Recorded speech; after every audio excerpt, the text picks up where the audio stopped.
Harriet Ross Tubman was a woman who took on the challenge of her time. As an actor and scholar, I have told this woman's life story for almost 30 years. Two of the questions that I have been asked consistently have been, why did she do what she did? How could she do what she did? 20 years ago, I asked myself these same questions and more. What force was driving her? Answering these questions about a woman who was born almost 200 years ago might help us to answer some questions about ourselves in the world we live in today.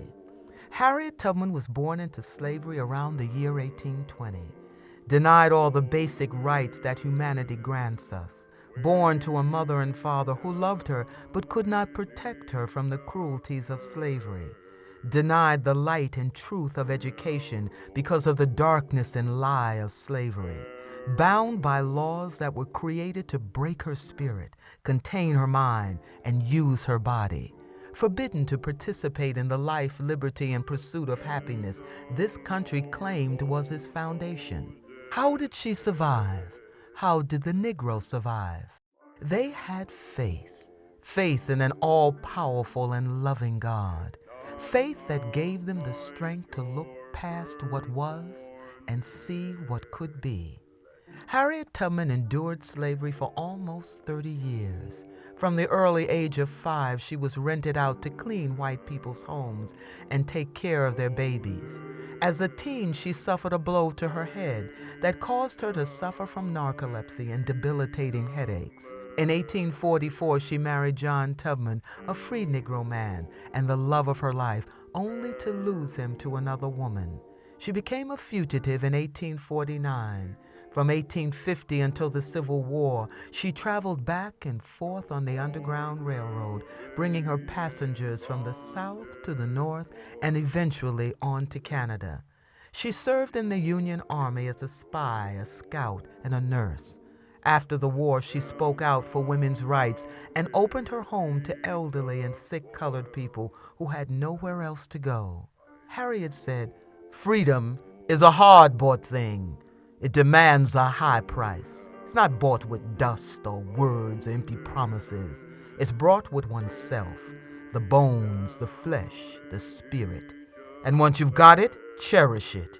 Tubman's lasting legacy, why her life resonates even today, is that instead of accepting the powerlessness and tragedy of her circumstances, she recognized the power of her God and the power of one person to make a difference. When Israel was in Egypt's land, let my people go.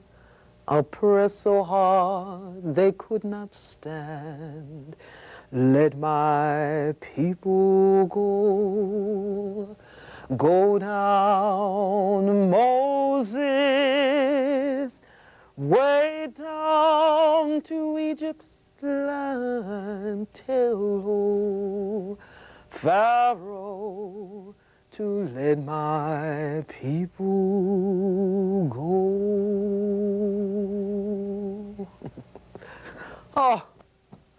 Oh, praise the Lord, y'all made it. Well, we got a couple of more hours before we start our journey, so go ahead. You might as well sit down on a tree stump or a rock and rest a spell. We'll leave around midnight. Sky's nice and hazy. Moon's not too bright, though it's bright enough to see the North Star, but it's not so bright that we'll be seen. Let's see, this is Saturday, and your master won't even know that you're gone until Sunday.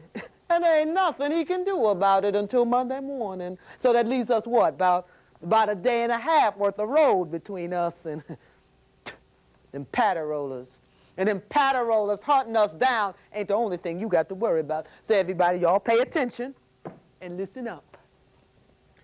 Now this is going to be a hard trip that we're starting on. You're going to be tired and hungry, cold and scared, but we're going to keep on moving. See, because if you stop, you die.